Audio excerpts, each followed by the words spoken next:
So I'm gonna lose my marbles. Oh my days. It's days like this that I long for. Even the world's not ready to be away from it. I don't even want to be doing what I'm doing. Day in the life of Paris.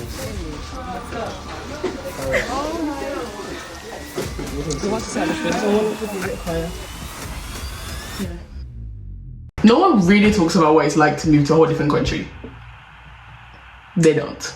Everyone talks about the freedom you get, the growth you can have. Oh my days, oh, wow. But no one talks about the loneliness, the guilt. Not the moments where you sit down and literally question everything about yourself and everything you're doing in your life, and you just think, wow, am I a big fat joke? No, you're not a big fat joke. No need to shout, no need to yell, no need to have a riot. Sorry, calm down, you're not a big fat joke. However, I know where you're coming from.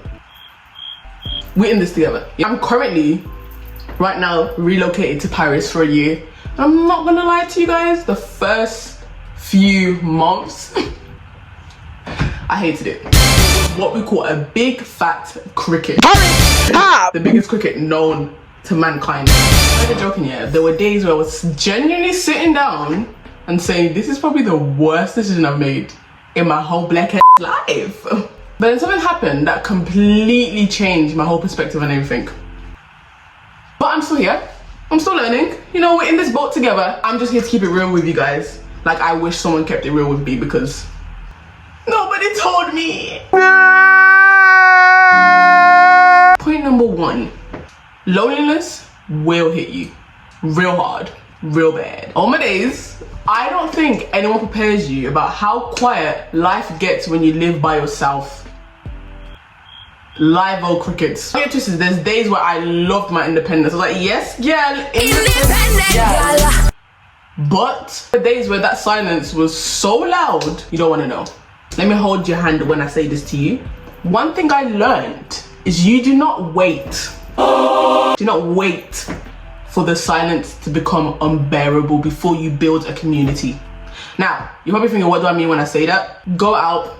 Do you know what I mean? Go to the coffee store, go to the gym, go to your local library. If you want to go to the club, go to the club. You know what I mean? But go out, like, put yourself out there because you will regret it. And you'll be sitting here crying in your room like a dog. I don't think dogs cry like that, but you'll be sitting there in your room crying and like, oh my days, and you just want people to feel sorry for you. No, get up, go outside, okay?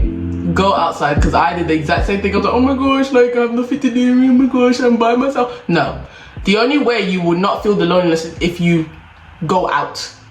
Make a community, make new friends, go to the coffee store, even if it's just to speak to like the workers.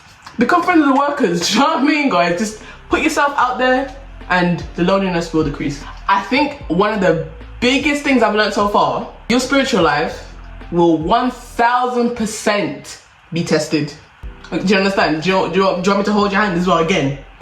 Your spiritual life will be tested.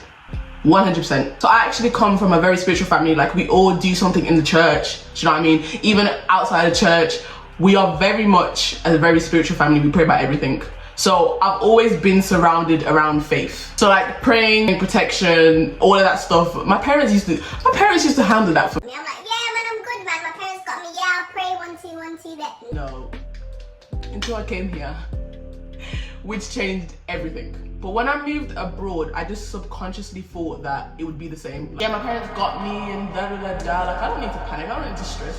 Because I'm gonna keep it real with you guys, I wasn't praying like I used to. I think from the beginning of when I moved to, I wanna say October times, I prayed once. One time.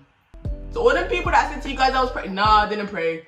That's a big fat lie. I just, like, in general, I just checked out when it came to my spiritual life. That was like the biggest drastic change that happened to me, that I was like, yeah, what the hell is going on here? I was unmotivated and I just became unfit in general. Like, everything about me was unfit. Spiritual, physical, mental, everything was just wrong. Down in the bin. I looked like a zombie.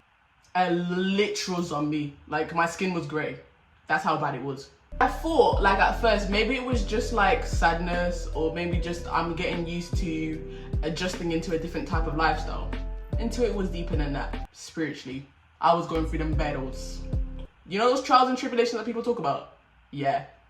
Them trials and tribulations I was going through, mad thing. I couldn't even recognize myself. Like, do you want me to keep it so real with you guys? I could not recognize myself. I looked in the mirror one day and I was like, what is that? Not who is that, what is that? Yeah, so I literally had to shut down and I decided to isolate myself from the world. And when I say isolate myself from the world, as in like I eliminated all distractions that was stopping me from actually building my relationship with God. So I could regain that trust, regain that connection. Because every time I've been the happiest in my life is when my connection with God or my relationship with God is at its peak.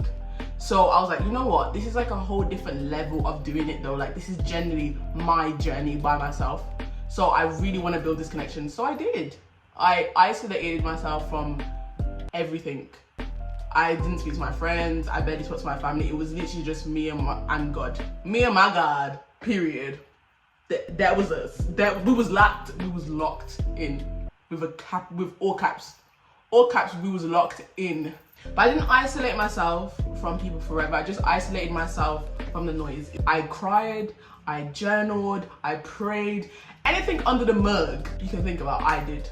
And when I say to you, that was like generally the best decision I've made in my life. I asked questions. And that's when all the clarity came in. Not instantly, but gradually it was coming. And then I was like, okay, like I'm regaining myself. I'm regaining my love for myself. I'm regaining, you know, the way I put myself together. Because one thing about me, I am going to look put together. But in that period, you don't want to know what I was looking like. Ratchet ghetto is not even the word. I was looking like a dead thing. Hey. Before we jump, I'm not saying this to scare anybody. Because my faith could look completely different to yours. My faith is probably completely different to yours. But if you're someone that is spiritual or someone that believes in God or you believe in a higher power, just know that living alone will test that part of you to a T. So you have to realize that you can't rely on borrowed faith. It gets to a point where it actually has to be personal. So take that into consideration. That's like the pro about it, because living alone didn't make me lose my faith. It just helped me build my own. I see it as a bonus, tick on the board. One thing that you also don't expect when you live abroad is guilt. But not just missing home, but feeling guilty about choosing a different life away from everything you've ever known. Especially if you come from a close family where everyone's lives are kind of integrated with each other's lives, it feels like you're breaking an unspoken rule, like you're not allowed to do that.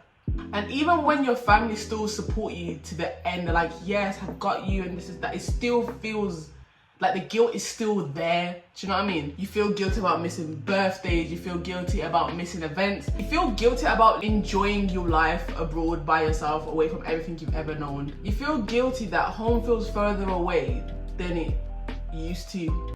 Does that make sense? I think that makes sense. Yeah. It's like you're torn between gratitude and growth. What helped me was realizing that choosing myself doesn't mean that I love my family or my friends less. Like, I know they still got me, I still got them. Distance doesn't cancel out the love. Growth doesn't equal abandonment. You're allowed to build a life that excites you, but you can still miss home. You're allowed to grow and still be deeply connected to where you're from. Both things can coexist, you know.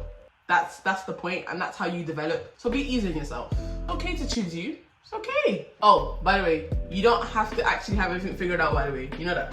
You don't have to, you know, be in a rush. You know that? Does everyone know that? Because I didn't know that. I didn't know that. Because before I moved, I genuinely thought that me moving abroad or me living myself means that I have to be a whole put together version of myself. Like, I need to be to the T. Oh my gosh, I need to act like I'm 25. No girl, you are 20, calm down. Take a breather. Do like this. Do like this. I thought, yeah, when I landed, I'm supposed to know who I am. I'm supposed to be that girl. I'm supposed to be doing this. I'm supposed to be doing that. The reality is, you don't. Some days, I love it here. Here, yeah, T. And some days I miss home so much, it feels like someone stabbing me in my heart. And like saying, yeah, it's time to go home, it's time to go home, dinging. It was like an itch of going home. And then there's literally just some days where I literally question everything. And then I realized that maybe the problem isn't that I was confused, but maybe the problem was that I wanted clarity so soon. Like, why are you in a rush, baby girl? Like, you're young, you still got so much the world can give you. Like, why are you in a rush to have everything figured out today, now, in this period of your life? It's okay. Take a breather, bro. You're good. I promise you, you're good. Living alone in general, it doesn't give you answers. Moving to a different country doesn't give you answers. If anything, it gives you more questions. I genuinely think that's the point of it though, because being in an environment that you're not familiar to, it forces you to sit with yourself. No labels, no responsibilities, no roles, no expectations, just you. Just a fresh start with you. So if you're living alone or you're living abroad, give yourself permission to be a beginner. A beginner at independence, a beginner at trusting yourself, a beginner at building a life that's actually for you and not for anyone else. You do not need to have everything figured out for you to be exactly where you're meant to be. Just note that. Put that down in your notes. Get your phone out. Yes, write it down. I just want this question to sit with you guys. What if this season isn't about answers and it's actually about becoming, about living? If you're living alone or you're living alone in a whole different environment, or you're just thinking about it, you're not crazy to feel the way you're feeling right now. I want to reassure you, this journey is not perfect. I'm still learning. We're still learning in this journey. I'm only 6 months in. I've still got another 6 months to grow. And it took me 6 months to realize what I'm realizing today. I'm going to be sharing what this journey is actually teaching me. I'm going to be giving you guys the good days, the bad days, the uncomfortable, everything in between that y'all want to know or you guys want to find out. I will be sharing it in this space. So if you're also navigating a season of change, uncertainty, or even just becoming, I think this is a space for you too. If you want to walk through the season with me, I'll see you guys in the next video.